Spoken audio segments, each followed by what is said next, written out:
Good morning, Bulldogs. Please stand for the Pledge of Allegiance.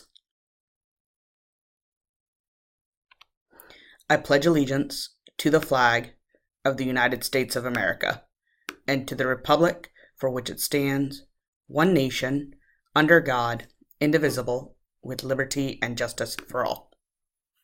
Honor the Texas flag. I pledge allegiance to thee. Texas, one state, under God, one and indivisible. You may be seated. Bulldogs, I want to wish Brenda Martinez, Luis Moreno, and Orlando Ruiz a happy belated birthday. Hope you guys had a great weekend celebrating your birthday. And today, I want to wish Sean Aguirre and Kenneth Ramirez a happy birthday. Have a great day today, guys. Remember, we have some fun things coming up with our new November AR accuracy challenge towards a pickle party. We also have our hot dog roast for Q2 for those students who become word masters this quarter or are on their way to becoming a royal reader. In Hotspot, we are doing a popcorn party for November accuracy and a dance party for Q2. Those of you who earn silly sandwiches, we're really excited to also see you at the dance party. In PE, our middle of the year Fitgram is happening. We're going to be giving a kids free choice celebration for those who have earned it based on their Fitgram and the grade levels that are on track to meeting their calories burned goal by the end of the year. We'll get to have a day where they get to wear athletic gear to school. Couple of quick announcements. Again, want to congratulate 4th and 5th grade for winning our AR October Accuracy Challenge. They will be in free dress today. Congratulations, 4th and 5th. You guys really showing how to be leaders on this campus.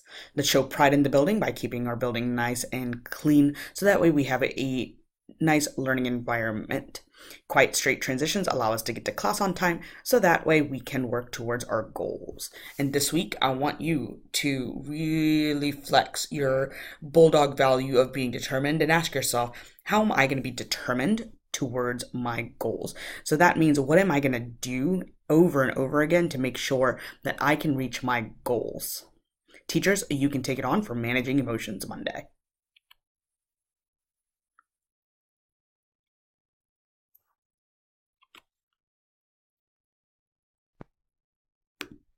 The Juice Box Bully by Bob Sorensen and Maria Dismondy. As Pete stood in front of his new class, Mr. Peltzer announced, "Let's welcome Pete to our team. Pete, you will be sitting behind Ralph." Settling into his seat, Pete pulled his hat down over his head so that only his eyes could be seen. Turning around, Ralph warned him, "They don't allow hats in class here." "You're not my mother," snarled Pete. After giving an assignment, Mr. Peltzer walked around the class and quietly asked Pete to remove his hat. Once he walked away, Pete poked Ralph. "Thanks a lot," he growled. Later that day at recess, Pete didn't ask to join the soccer game. Instead, he watched. "Hi, Pete," Ralph said. "Do you want to get into the game?" "Not with those nerds," Pete replied. "I don't like those kids." "What do you want to do?" asked Ralph. Pete smiled spitefully. "Let's steal the ball. We're bigger than them. We can have our own game." "I don't think so," answered Ralph. "That's not how we do things around here." "Then I'll do it myself," taunted Pete, "if you're so afraid." Pete ran over to the field and yelled, "Pass it to me!" When David passed the soccer ball, Pete grabbed it and ran off the field. "What's going on?" shouted David. Pete didn't answer. He ran faster and faster, then turned and waved the ball in the air. At first, the kids just stood there. Then they huddled together before walking over to Pete. Ruby and Lucy led the way. "I know you're new around here, but what are you doing?" asked Ruby. "I'm playing with the soccer ball," Pete snapped. "Think you're going to take it away from me?" Ruby didn't argue, nor did she threaten Pete. Instead, she softly but firmly explained, "It's your first day here, so there's no way you could know this. In Mr. Peltzer's class, we made a promise.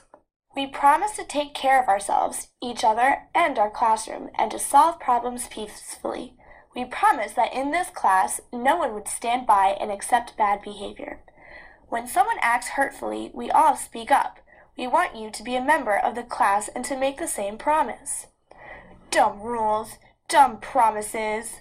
Throwing the ball on the ground, Pete walked away. The next day, Pete ate alone. When he finished lunch, the kids raced out of the lunchroom while Pete trailed behind.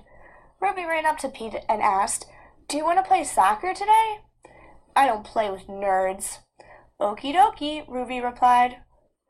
"Hey, Ruby," Pete called after him. Ruby stopped and turned. "Nice shirt," Pete complimented. Then he squirted his juice box right at her. "You are so mean," she shrieked at him. "I'll tell everyone how mean you are. You won't have any friends here." By now, Ralph, David, and some others had come up to them. "Ruby, I won't let you do that," Ralph said clearly. "Remember our promise?" "I don't want to remember the promise. Look what he did. We'll ignore him forever until he leaves this school and goes back to his old school," Ruby demanded. Ralph walked between Ruby and Pete. "We're not going to do this, Ruby. I know you're angry. You can tell Mr. Peltzer if you want, but we're not going to let you treat Pete like this, and we won't put up with his bad behavior either." Ruby stomped away, leaving Pete and Ralph behind. "No one's ever done that before," Pete said. "Why did you stand up for me?" "I've been in your shoes, and I've learned being a bully doesn't work." "And I'm not a bystander," Ralph said. "I don't stand by and let mean things happen. Besides, Ruby is my friend, and you shouldn't have ruined her shirt." "Won't the other kids be mad at you for sticking up for me?" Pete asked. "No way. They all made the same promise. We talked about it for a long time with Mr. Peltzer, and every kid here tries to keep that promise." "At my old school, I got picked on all the time," Pete said. "Everybody just let it happen, so I started to tease kids before they could be mean to me." Ralph replied, "We decided that when someone tries to be a bully, no one will stand by and let it happen. We speak up, or we ask for help from an adult.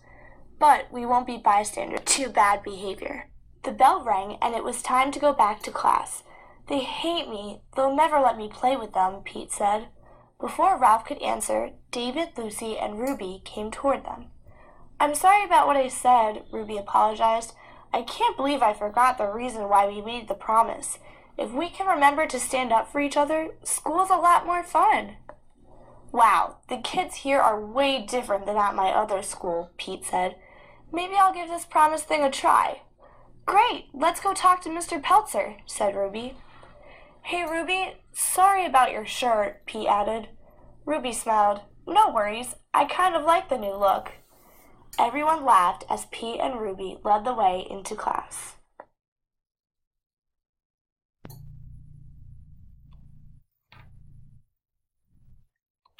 Remember, Bulldogs, if you think like a winner, you'll act like a winner. You will be a winner. Let's have a great Monday, and I'll see you around campus.